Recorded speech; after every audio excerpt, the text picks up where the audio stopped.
paz do Senhor para todos os irmãos. Eu estou muito feliz por estar participando mais uma vez da EBD. Eu amo a EBD. É um privilégio estarmos aqui juntamente com os irmãos. A EBD, a Escola Bíblica Dominical, é um seminário contínuo para o crente. Amém? Sem mais delongas, vamos dar início à nossa EBD. Oremos. Senhor, meu Deus e meu Pai, rendemos graças a Ti, Senhor, por mais uma vez temos a oportunidade de estarmos analisando a Tua palavra. Pedimos que o Teu Espírito Santo possa nos conduzir, nos orientar, nos fazer lembrar, Senhor, de tudo aquilo que estudamos, ó Pai. Ó Senhor, entregamos em Tuas mãos essa live, que o Senhor possa direcionar todas as coisas, que o Teu Santo Espírito, Senhor, possa, Senhor, falar aos corações. Pai eterno, Pai bondoso, nós entregamos e ofertamos essa live a Ti, que tudo seja para a honra e para a glória do Teu nome. Amém. O assunto é: provai se os Espíritos são de Deus. Lição número 10. Textual. Amados, não creiais em todo o Espírito, mas provai se os Espíritos são de Deus, porque já muitos falsos profetas se têm levantado no mundo.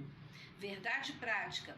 Através dos dons espirituais, a igreja discerne os espíritos enganadores. Temos a leitura bíblica em classe, Números, Neemias 6, versículo 10 ao 14, 1 Tessalonicenses do 5, do 20 ao 21 e 1 Coríntios 14, 29.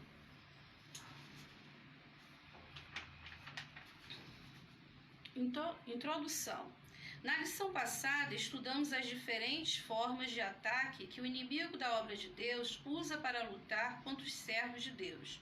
Vamos dedicar esta lição ao estudo de como o inimigo ataca por meio dos falsos profetas. Ponto 1. Cuidado com os falsos profetas. Os samaritanos observaram que os judeus davam muito valor à palavra dos profetas. Lembravam-se dos profetas Ageu e Zacarias, aos quais profetizavam com tanta graça que a construção do templo, que havia estado parada por 15 anos, recomeçou imediatamente e continuou até a inauguração da casa de Deus. Por ocasião da construção do muro, a comunicação entre judeus e samaritanos estava interrompida.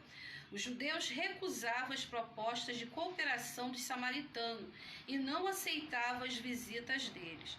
Em vista das constantes recusas das suas ofertas de amizade, os samaritanos procuraram então influenciá-los por meio de profecias. Tobias e Sambalate conseguiram subornar alguns profetas, entre eles a profetisa Noadias, a fim de atemorizar Neemias, dizendo que ele estava em perigo de morte e deveria fugir para dentro do templo, para assim salvar a sua vida. Neemias 6, versículos 10 ao 14. Aqui é interessante observar que os inimigos da obra de Deus tentaram, de certa forma, se aproximar, oferecendo sua amizade, oferecendo a sua aproximação, oferecendo mão de obra para ajudar. Mas o intento ali não era que eles participassem.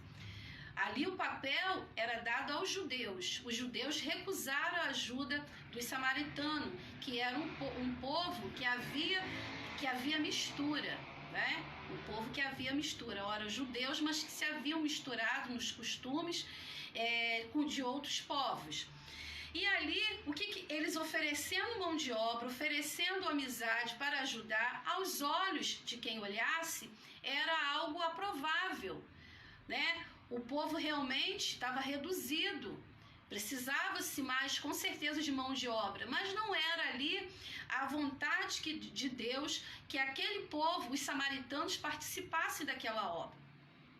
E ali eles tentaram coagir Neemias, influenciando Neemias, e eles até pagaram, falsos profetas, entre eles uma profetisa, para que viesse dizer que Neemias estava correndo risco de morte e que ele entrasse ali na casa do Senhor.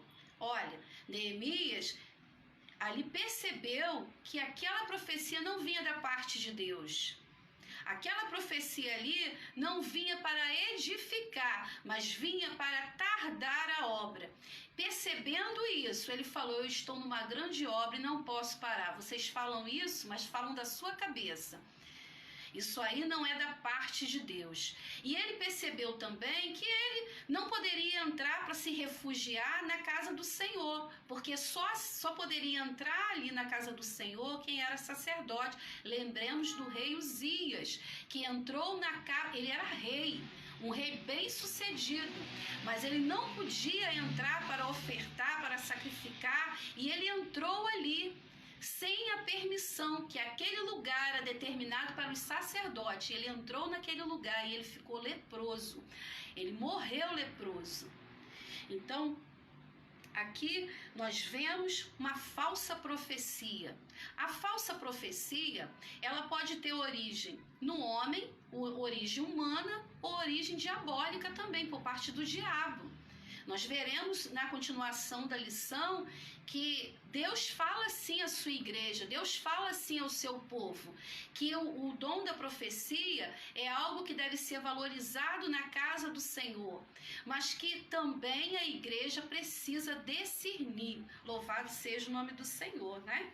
Que nós possamos estar atentos e observarmos a palavra de Deus. Vede que Neemias só pôde também observar que ele pecaria se ele o fizesse e entrasse na casa do Senhor, porque ele conhecia a palavra. Olha a importância de nós estarmos na EBD. De repente você não tem tempo para fazer um seminário, mas que você venha participar do seminário contínuo, que é a EBD, a Escola Bíblica Dominical. Então, se você lê a palavra, você tem conhecimento da palavra. Se você conhece o estatuto, você sabe aquilo que vai contra o estatuto.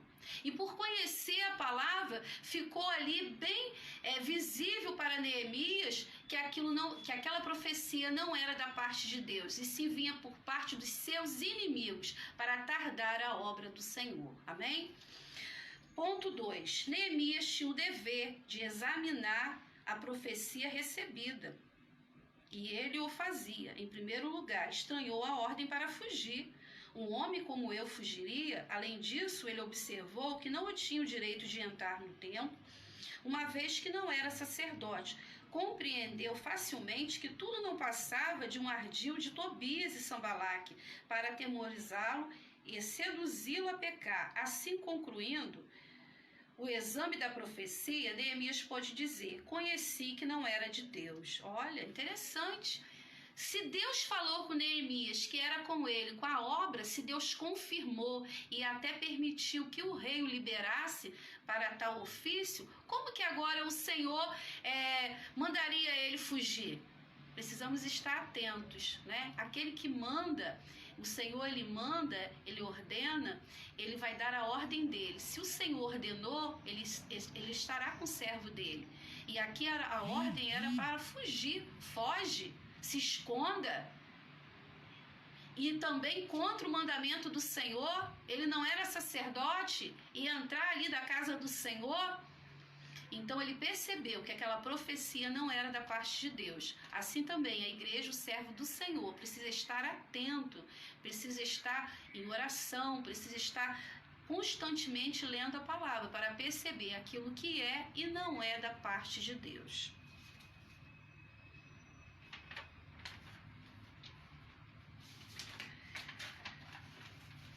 Aqui lemos na palavra do Senhor que antes de começar a obra, porque foi uma obra de reedificação daqueles muros que estavam destruídos, que Neemias recebeu ali a notícia, né, que havia poucas pessoas na cidade.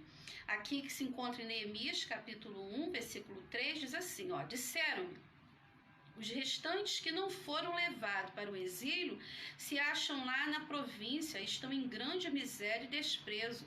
Os muros de Jerusalém estão derribados e suas portas queimadas. Tendo eu ouvido essas palavras, sentei-me e chorei, e lamentei por alguns dias, e estive jejuando e orando perante o Senhor. Aqui no versículo 6 diz assim, quando ele ora ao Senhor: estejam, pois, atentos teus ouvidos e os teus olhos abertos para acudires à oração do teu servo, que hoje faço a tua presença dia e noite, pelos filhos de Israel, teus servos, e faço confissão pelos pecados dos filhos de Israel, os quais temos cometido contra ti, pois eu e a casa de meu pai temos pecado. Neemias sabia que o povo tinha sido levado para o exílio, que a cidade estava destruída da forma que estava, mas por permissão de Deus, por correção de Deus. Mas olha que ele se coloca perante Deus numa postura de humilhação, de quebrantamento. Ele fala assim: eu e a casa a casa dos meus pais pecamos contra ti diante do Senhor. Então, quando ele ouve a notícia, ele tem a posição de interceder. E aí ele começa a falar ao Senhor que ele venha ter graça diante aos olhos do rei, porque ele não poderia sair naquele projeto de reedificar os muros daquela cidade de Jerusalém sem a permissão do rei, porque ele era copeiro do rei. E ele fala no versículo 11: Ah, Senhor, estejam, pois, atentos os teus ouvidos à oração do teu servo e a dos teus servos que se agradam de temer o teu nome. Concede que seja bem sucedida hoje o teu servo e dá-lhe mercê perante este homem. Nesse tempo eu era copeiro do rei. Diz o capítulo 2, Neemias mandado a Jerusalém. No mês de Nissan, no ano 20º do rei Artaxerxes, uma vez posto o vinho diante dele, eu o tomei para oferecer. E logo dei. Ora, eu nunca antes estivera triste diante dele. O rei me disse: Por que está triste o teu rosto? Se não estás doente, tem de ser tristeza do coração. Então temi sobremaneira. E lhe respondi: Vive, ó rei, para sempre. Como não me estaria triste o rosto, se a cidade onde estão os sepulcros de meus pais está assolada e tem as portas consumidas pelo fogo? Aí o rei conversa com ele, dá permissão para que ele vá em Jerusalém, né? Para que ele vá em Jerusalém para reedificar os muros daquela cidade. É interessante esse pedido porque ele fala, né, os sepulcros, né? A cidade do sepulcro dos meus pais. Ele não coloca assim a grande Jerusalém, porque senão o rei, com certeza, Artaxerxes, não ia permitir que ele fosse até aquela cidade, porque aquela cidade poderia se levantar e vir contra ele, né? Então ele também conduz o pedido de uma forma que o rei aquebrantou, lógico, o Senhor estava ali com ele, na direção de tudo, e deu palavras e forma correta para que ele pudesse ali interceder ali, e ali o coração do rei se abriu, e ele foi ali com toda a permissão, né? Toda a permissão. Então, nós vemos aqui que antes dele iniciar a obra, ele orou. Então, a importância da oração também, para que você, quando estiver na obra, você venha estar pautado pela oração, pautado com a palavra de Deus, para ter o discernimento da parte de Deus, porque a profecia, ela é valorizada sim, muito valorizada, mas precisa o crente estar em oração, em vigilância, para perceber, como o fato que nós falamos aqui, que houve uma profecia, mas não era da parte de Deus. A profecia, ela pode ter três origens, pode ser da parte com origem em Deus, origem humana também, e origem também do inimigo, do adversário, para tentar destruir a obra do Senhor. Ponto número 2. A Bíblia revela a existência dos falsos profetas. No Antigo Testamento, trágico exemplo relatado em 1 Reis 13. Um fervoroso homem de Deus, procedente de Judá, profetizou com muita coragem, advertindo o ímpio rei de Israel, que estava junto do altar queimando incenso. Ele disse: Altar, altar, assim diz o Senhor, eis que um filho nascerá à casa de Davi, cujo nome será Josias, o qual sacrificará sobre ti os sacerdotes dos altos, que queimam sobre ti incenso, e ossos de homens se queimarão sobre ti. E deu um sinal que aquela palavra era do Senhor. Eis que o altar se fendera e a cinza se derramara. Ouvindo o rei aquela palavra, estendeu a sua mão sobre o altar, ordenando que prendesse o homem de Deus. Todavia A mão que ele estendeu contra o profeta secou-se, não o podia tornar a trazer a si. O altar se fendeu e a cinza se derramou, como o profeta havia dito, a pedido do rei. O profeta orou a Deus e a mão lhe foi restituída sã. A ordem de Deus para o profeta era que não comesse pão e nem bebesse água naquela cidade, e que não voltasse pelo mesmo caminho. Havia, porém, naquele lugar um velho profeta, cujo homem lhe contou o que lhe fizera o profeta vindo de Judá. O velho profeta foi ao encontro do homem de Deus e convidou-o para comer pão. Antes de recusa do homem de Deus, o velho profeta argumentou que um anjo lhe havia falado, ordenando que convidasse o profeta de Judá e voltasse para comer pão em sua casa. O homem de Deus não discerniu a mentira e aceitou o convite do velho profeta. E sucedeu quando ele estava comendo pão, Deus tomou o velho profeta em profecia lhe disse: visto que foste rebelde à boca do Senhor, antes voltasse e comeste pão, o teu cadáver não entrará no sepulcro de seus pais. Depois de ter comido o pão, voltou, e no caminho um leão o matou, deixando-o prostrado na estrada.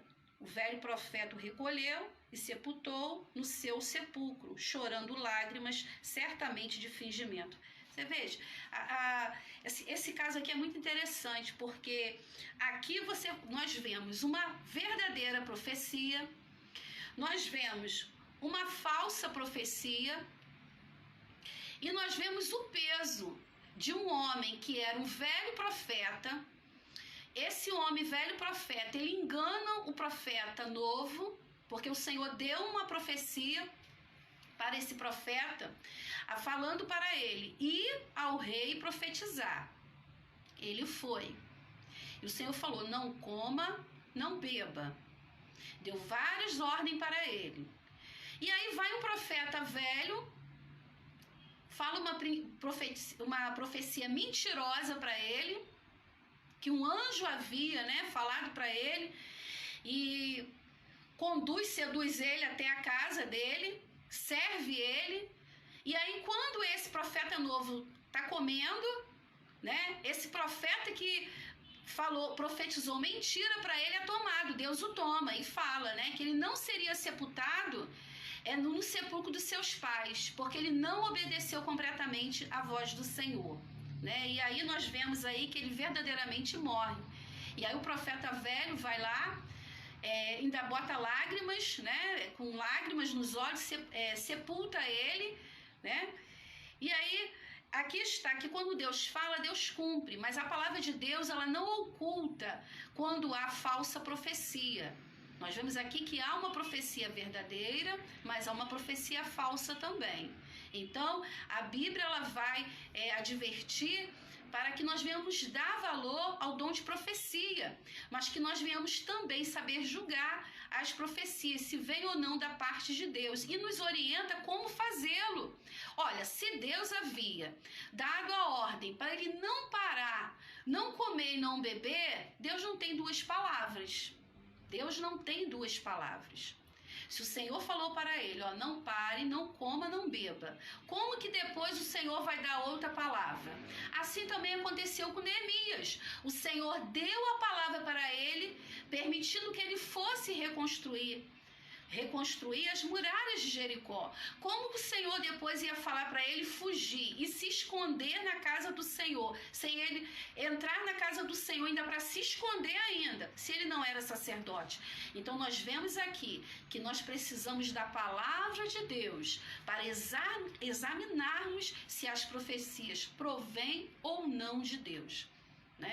Muitos se atentam à profecia de casamento, e alguém pode dizer assim: mas eu conheço alguém que casou e vive muito bem, vive muito feliz. Agora, quantos casaram por causa de profecia que não vieram da parte de Deus e acabaram vivendo relacionamentos infelizes? Então temos que ter muita cautela. Deus fala, Deus pode falar, mas precisamos ter discernimento sobre as profecias. Deus pode usar a profecia a respeito de casamento, Eu não vou te dizer que não, mas temos que ter cautela, temos que ter muita cautela, tá? Muita cautela. Como eu já falei, muitos por ir por certos tipos de profecia e não julgar se a profecia é ou não da parte de Deus, tiveram resultados ruins, né? Porque não era Deus que estava falando. De repente, a pessoa conhece a vida da outra e acaba falando do seu próprio espírito. E nós não podemos colocar a emoção, o dom emocional. Não podemos, não podemos. Esse dom, ele não é emocional. Ele tem que vir da parte do Senhor. Amém? Vamos ficar atentos. A Bíblia não oculta falsas profecias. A igreja precisa estar atenta a tudo isso. Amém? Seguimos mais adiante. Nos dias de Jeremias havia falsos profetas, os quais suas profecias combatiam a palavra que Deus havia enviado a Israel por meio de Jeremias, né? Vimos que Jeremias falava que o povo cuidasse da terra para a qual eles foram levados, que o cativeiro iria demorar anos, e houve profeta ali que falava a palavra contrária. Falava a palavra contrária e ainda julgava Jeremias ainda. Olha, a profecia, ela não vai de encontro para satisfazer a vontade do homem. Eis aí a grande questão. A profecia, ela vai revelar a vontade de Deus e não prevalecer a vontade do homem, tá? Isso que a igreja do Senhor precisa ter cautela. Não tem esse objetivo. Sempre vai ser a vontade do homem que vai prevalecer? Não. A gente vê aqui o profeta Natan, que o rei Davi expressa o desejo de construir uma casa ao Senhor e ele ali aprova que ele construísse. Logo após, o Senhor fala para o profeta Natan: não será parte dele, não será pelas mãos dele que será construída a minha casa. Então temos que ter cautela. Às vezes algo que parece lógico aos olhos humanos não é a vontade de Deus. O que tem que prevalecer é a vontade de Deus. Louvado seja o nome do Senhor. Quanto ao rei Josafá, esse é um caso muito interessante. Josafá, ele foi convidado a participar de uma guerra que não era dele. A guerra era de Acabe, do rei Acabe. E aí, o rei Acabe, muito esperto, convida Josafá para participar da guerra. Mas na guerra, Acabe não coloca roupas reais. Ele não se veste de roupas reais. Mas deixa que Josafá se virta de roupas reais. Então, na realidade, ele estava disfarçado no meio da guerra. E a ordem do exército inimigo era para matar Acabe. Mas antes dos dois irem para a guerra, ali Josafá, ele busca saber a vontade de Deus. E havia vários profetas da parte de Acabe que dava aprovação e dizendo que Acabe teria êxito na guerra. O que eu havia falado anteriormente? A profecia, ela não vai revelar a vontade do homem. Não tem essa primazia de revelar a vontade do homem. De repente, algo que a pessoa está pedindo a Deus, Deus pode até usar um profeta e confirmar, mas não tem essa obrigação de confirmar a vontade do homem, e sim a vontade de Deus. E nem sempre o coração do homem está alinhado à vontade de Deus. E diz aqui a letra C: quando o rei Josafá de Judá visitou o rei Acabe de Israel, esse tinha um grande número de profetas que profetizavam segundo a vontade de Acabe. Olha aí, vontade de Acabe, não a vontade de Deus. Então o rei Josafá perguntou: não há aqui algum profeta do Senhor? E o rei Acabe respondeu que havia o profeta Micaias, os quais foram buscá-lo. Disseram-lhe: vens aqui que as palavras dos profetas, uma voz, predizem coisas boas para o rei. Seja, pois, a tua palavra como a palavra de um deles, e fala bem. Então disse Micaias: o que o Senhor me disser, isto falarei. Assim aconteceu, né? Então o profeta falou, ele profetizou, assim aconteceu, Acabe morreu na batalha. Esse profeta, ele falou por parte do Senhor, mas quando ele foi chamado, né, Acabe já não gostava dele, porque ele profetizava o que vinha da parte de Deus. Ele não profetizava nada para agradar Acabe. Mas Acabe também era um homem que ele não fazia a vontade de Deus, ele era dominado pela sua esposa Jezabel, né? Ele deixou os preceitos do Senhor. Ele abandonou, né? Entrou através do seu reinado também muita idolatria, porque Jezabel ela dominava, ela tinha um espírito dominador, ela dominava ali o reinado de Acabe, e ela também influencia ali a adoração a Baal, né? A idolatria, o povo se corrompeu, né? E Deus não estava se agradando com nada daquilo. Deus permitiu que Acabe morresse naquela batalha. Foi permissão de Deus. Aqui esse profeta foi o único que falou, olha, você não vai ter êxito não, tá? Eu vejo o povo disperso.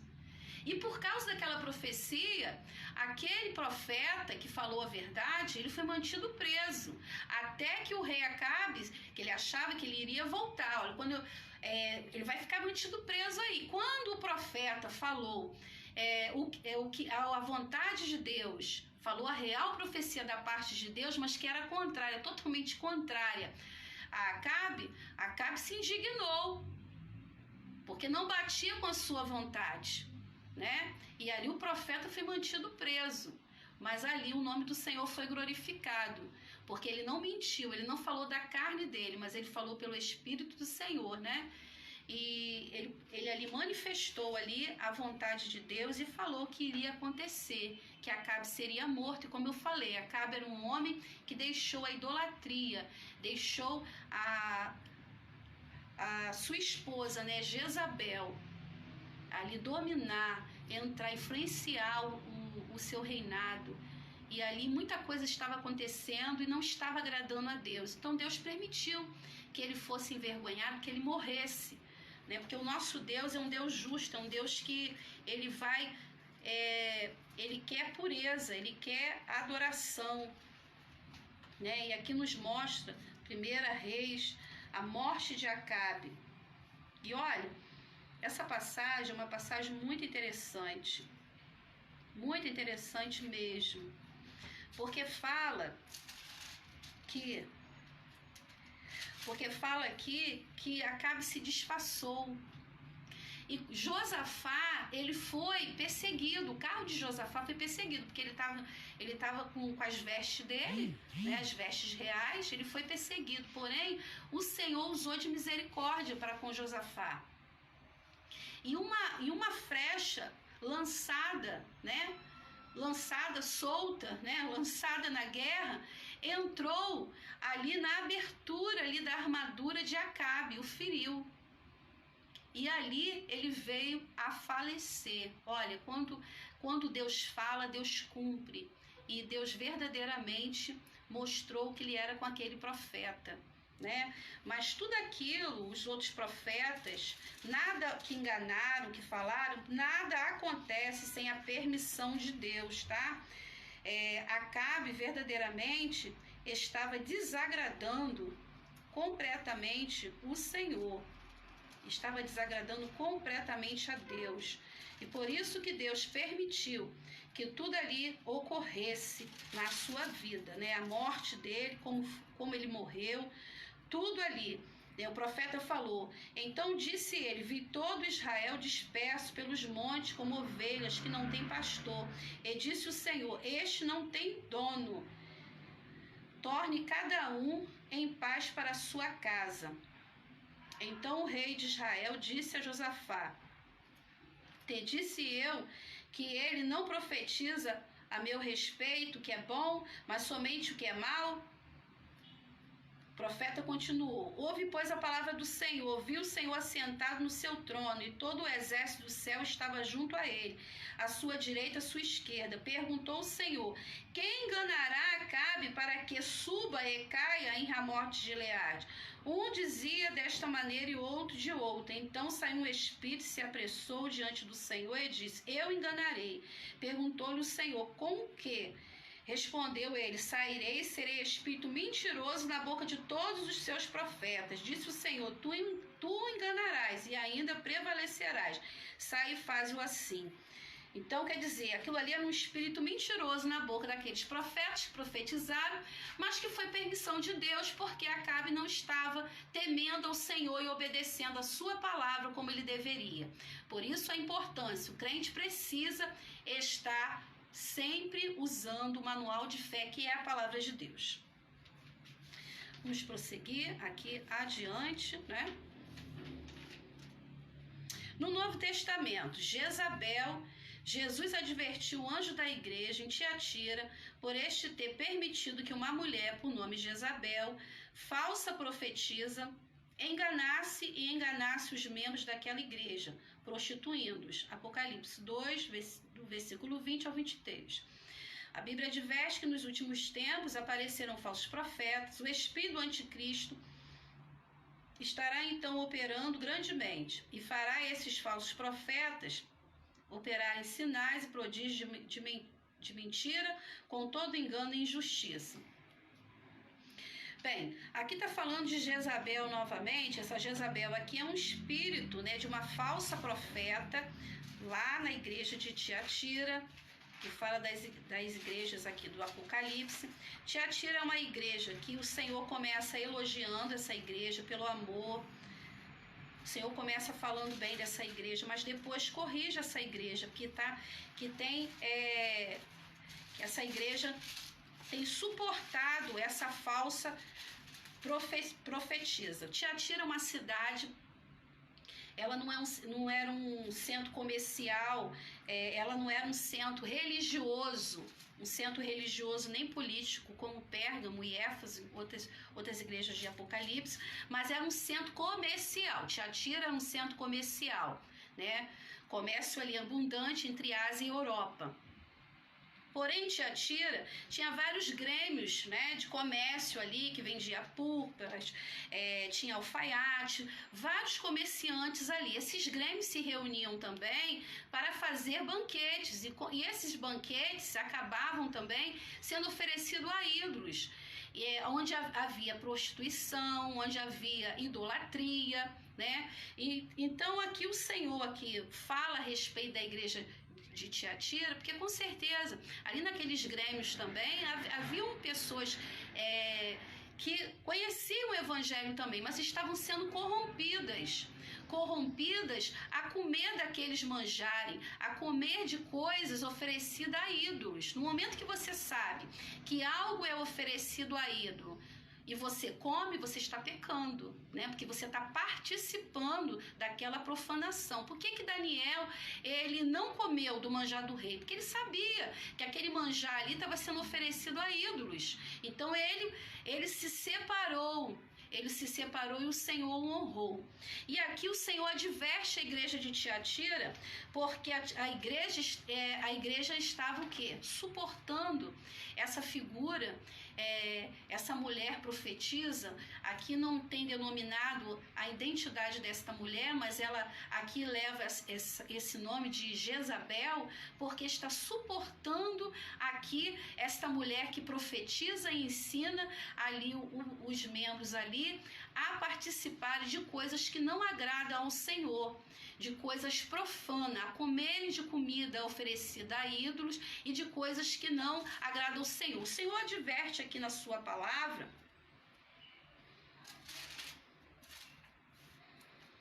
Aqui, ó. Tenho, porém, contra ti o tolerares que esta mulher Jezabel, que a si mesmo se declara profetiza, não somente ensine, mas também seduz os meus servos a praticarem a prostituição e a comerem coisas sacrificadas aos ídolos. Dei-lhe tempo para que se arrependesse. Ela, todavia, não quer arrepender-se da sua prostituição. Eis que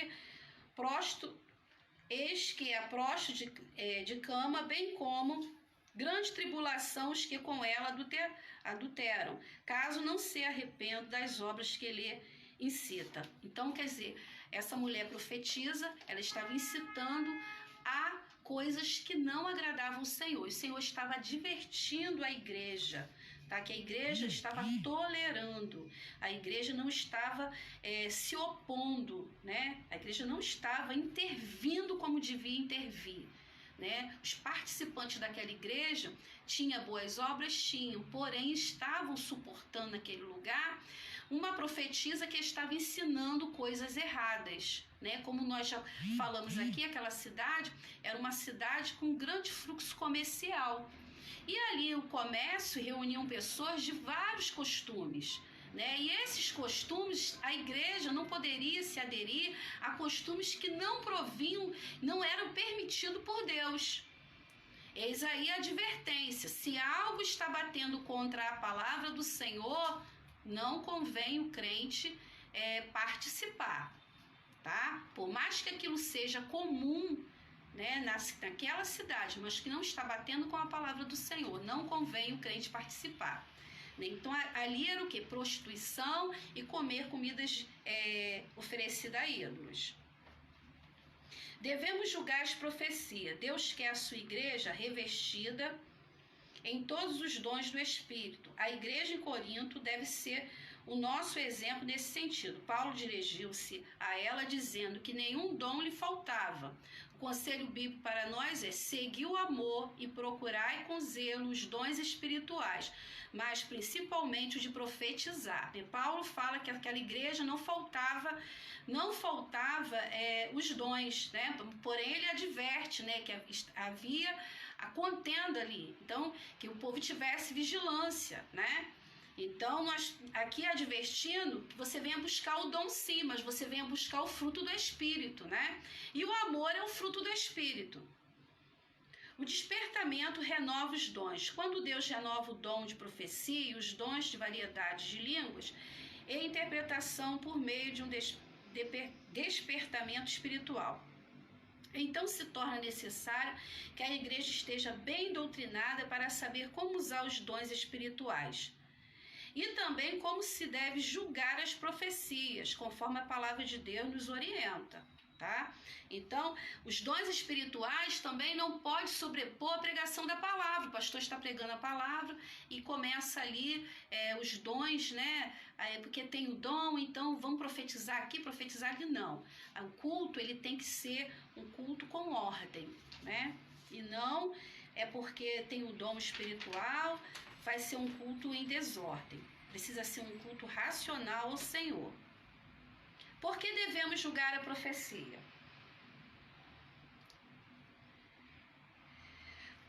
Porque a palavra de Deus nos manda julgá-la. É a própria palavra de Deus que nos manda julgá-la, tá? A própria palavra do Senhor nos manda julgar a profecia. Nos adverte julgar a profecia. Porque pode haver conhecimento prévio dos fatos, sim, como nós já falamos, né? A pessoa já conhece algo da vida da outra e aí vai começar a querer profetizar. Então essa profecia não vem da parte de Deus, é uma profecia emocional, vem da parte do homem. Deus pode usar alguém que te conhece para profetizar, sim. Sem nenhuma, não precisa ser um desconhecido, pode ser uma pessoa conhecida. Porque pode haver conhecimento prévio dos fatos, porque o que profetiza conhece os problemas da pessoa para quem está profetizando. Pode haver o perigo de que a sua opinião pessoal venha influenciar o conteúdo da mensagem, né?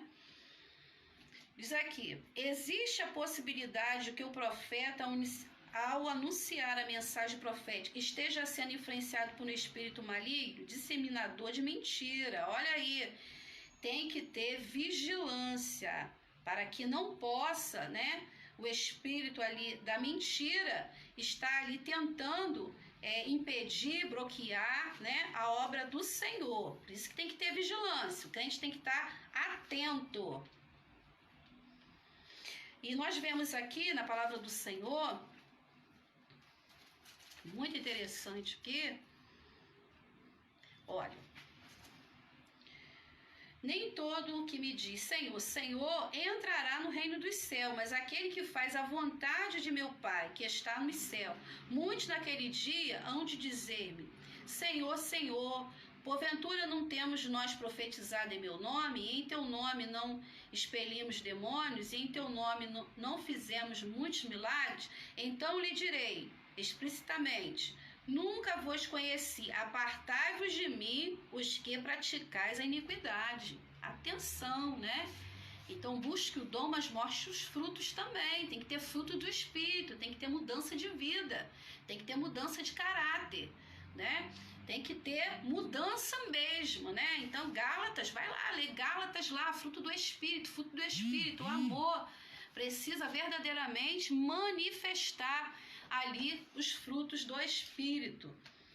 E o crente estar atento, né? Atento mesmo, para não estar, de certa forma, correndo atrás de profecia. A maior profecia é a palavra de Deus. A maior profecia é a palavra de Deus. Tá? A maior profecia é a palavra de Deus. Eu quero deixar também aqui 2 Samuel capítulo 7. Olha, nós já até comentamos essa passagem. A aliança do Senhor com Davi. Sucedeu que, habitando o rei Davi em sua própria casa, tendo-lhe o Senhor dado descanso de todos os seus inimigos em redor, disse o rei ao profeta Natã, olha, eu moro em casa de cedros, e a arca de Deus se acha numa tenda. Disse Natã ao rei, vai, faze de tudo quanto está no teu coração, porque o Senhor é contigo.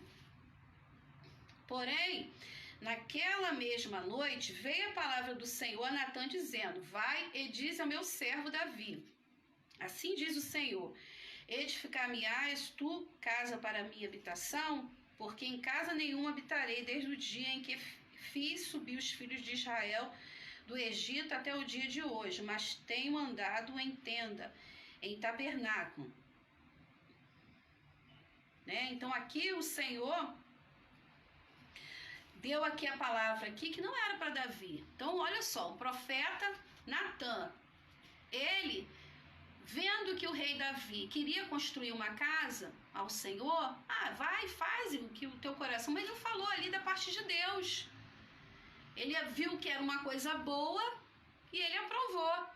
Mas aí o Senhor vai lá, dá a palavra ao profeta, e o profeta volta e vai falar ao rei. Diz aqui no versículo 11, desde o dia em que mandei que houvesse juízes sobre o meu povo de Israel, dar-te-ei, porém, descanso de todos os teus inimigos. Também o Senhor te faz saber que ele, o Senhor, te fará casa. Quando os teus dias se cumprirem e descansares com teus pais, então farei levantar depois de ti o teu descendente, que procederá de ti, e estabelecerei o seu reino. Este edificará uma casa ao meu nome, e eu estabelecerei para sempre o trono do seu reino. Tá vendo aí? Então Deus falou para Davi, olha, não vai ser você, mas vai ser um descendente seu que edificará a minha casa. E aí o Senhor estava se referindo a quem? Ao rei Salomão. Então isso é interessante vermos que a profecia que vem da parte de Deus, ela vai revelar, novamente nós vamos ratificar aqui, ela vai revelar a vontade de Deus. Se o coração do homem estiver alinhado ao coração de Deus, muitas das vezes vai bater com a vontade do homem, porque o coração dele está alinhado à vontade de Deus. E se não estiver? Aí, com certeza não, né? Como devemos julgar as profecias? A palavra de Deus é o prumo. A palavra de Deus é perfeita. Olha, Davi aqui era um rei segundo o coração de Deus, mas o Senhor não quis, não era a vontade de Deus, porque Davi derramou muito sangue. Então Deus tem o seu querer, a vontade do Senhor, ela é boa, perfeita e agradável. E ali o Senhor falou, não, você não o fará. Então a palavra de Deus é prumo, a palavra de Deus é perfeita. Diz aqui, a palavra de Deus, seja ela transmitida por quem for, até por um anjo do céu, está reprovada e deve ser rejeitada, pois é anatema. Então ninguém pode acrescentar nada à palavra do Senhor, né? Ninguém pode acrescentar nada, ela não precisa ser atualizada. Porque os tempos mudaram, os tempos são outros. Olha, mas é assim? Então vai mudando o tempo, vai entrando os pecados, a igreja tem que se adequar? Não, a humanidade que tem que se adequar. A regra de fé que é a palavra do Senhor.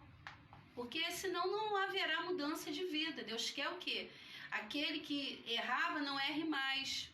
Aquele que mentia não venha mentir mais. Então a palavra de Deus não precisa ser atualizada, né? Vamos atualizar a palavra do Senhor para agregar aí, colocar aí um grupo que não está se enquadrando. Não, a vontade do Senhor precisa prevalecer. Através do dom de discernimento de espírito, a Bíblia diz que o que é espiritual discerne bem tudo. Devemos buscar incansavelmente receber de Deus este dom, o dom de discernimento. Por quê? Para você saber o que vem da parte de Deus, o que é da parte do homem e o que é da parte do inimigo. Quando uma profecia é inspirada por Deus, aquele que tem discernimento logo a reconhece. Todo aquele que anda na luz, como ele na luz está, conhece e pratica a palavra de Deus. A palavra de Deus, ela é lâmpada. Por que ela é lâmpada? Ela é luz, porque ela vai iluminar o caminho. Ela vai mostrar o caminho. Não roubarás, não matarás, né? A palavra de Deus, ela vai iluminar o caminho. Ela vai mostrar o caminho para o crente seguir. O servo de Deus seguir. A profecia se conhece pelo seu sabor. Aí aqui faz uma comparação. Olha, também o sotaque de quem fala. Quem é de uma terra conhece o sotaque daquela pessoa que é da mesma terra, né? Assim também o crente precisa estar atento para ouvir a voz de Deus. Mas como ele vai ter essa sensibilidade? É na oração, buscando na obediência. Não adianta só orar e não obedecer. Você imagine se Neemias, lá no início, que ele começou a reedificar o muro, se ele não começou aquele projeto com aquebrantamento. Então, o servo do Senhor, qualquer obra que ele for fazer, o que ele for fazer, ele precisa se aquebrantar diante do Senhor. Você vê que ele se aquebrantou, apesar de que ele entender que todo o povo havia pecado, mas ele fez a parte dele, eu e a casa dos meus pais. Ele foi se aquebrantando ao Senhor, pedindo ao Senhor misericórdia, pedindo ao Senhor para que fosse diante dele. Então, aqui vemos a importância do aquebrantamento, né? Então, através do aquebrantamento, através da oração, através da palavra de Deus, reconhecendo Iseu errou, se aquebrante diante do Senhor, ore ao Senhor, se derrame diante do Senhor, busque os frutos do Espírito, para conhecer a vontade de Deus, para estar com esse ouvido afinado. Porque às vezes a pessoa pode falar, mas eu conheci alguém que era muito atento, que tinha muita experiência da parte de Deus, mas caiu, porque é uma busca constante. Servo de Deus não é ter experiência de 30 anos. Eu sou servo de Deus, olha a minha carteirinha, 50 anos de crente. Olha a minha carteirinha, 30 anos de crente. Não, é uma busca constante, a sua posição atual diante de Deus. Você pode ter 30 anos, olha lá o profeta velho. O profeta velho induziu o profeta novo. Mas o profeta velho não estava na retidão. Ele não estava na retidão. Então, se o profeta novo também, ele recebeu a palavra de Deus, que não era para parar, nem comer, nem beber, e aí ele recebe outra, ele perguntou ao Senhor, ele se deixou se levar, né? Deus tem duas ordens, vai dar uma, vai dar outra, tem que ter cautela, né? Temos que ter cautela, né? O rei Ezequias, o profeta foi lá e falou, olha, você vai morrer. Mas ele se aquebrantou. Enquanto o profeta estava saindo lá nos corredores, o Senhor falou, volta, mas o porquê? Porque houve aquebrantamento. E o Senhor deu mais 15 anos de vida para com ele. Mas temos que ter atenção. O Senhor falou, não pare, não coma, não beba, né? Não foi uma mudança de postura. Ali o rei, ele se aquebrantou diante do Senhor. A palavra de Deus diz que um coração aquebrantado, ó Deus, o Senhor não rejeitará. O Senhor não a rejeitará. Agora, esse não rejeitará não quer dizer que a pessoa não vá sofrer as consequências. Como o rei Davi se aquebrantou, ele pecou, ele se aquebrantou diante de Deus. O Senhor perdoou ele, perdoou, mas houve consequências, né? Então você vê também que foi multiplicado só mais 15 anos de vida aquele rei Ezequias. Nós temos que estar atentos, mas isso é buscarmos sempre o conhecimento da parte de Deus e buscarmos esse dom aqui maravilhoso, que é o discernimento, né? O discernimento de espírito, buscarmos da parte de Deus, porque Ele dá, né? Quem não tem, peça ao Senhor que Ele dá e não lance em rosto. Louvado seja o nome do Senhor.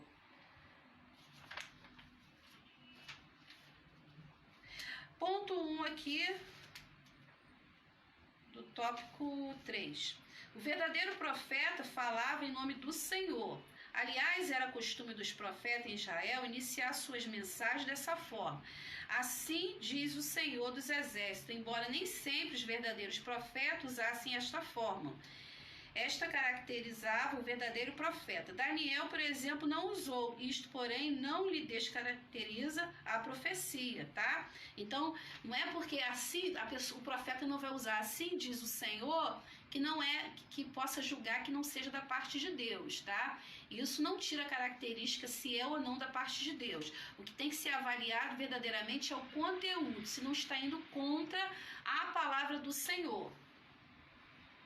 As palavras enunciadas pelos profetas deveriam estar em conformidade com a palavra. Já falamos bastante desse tópico.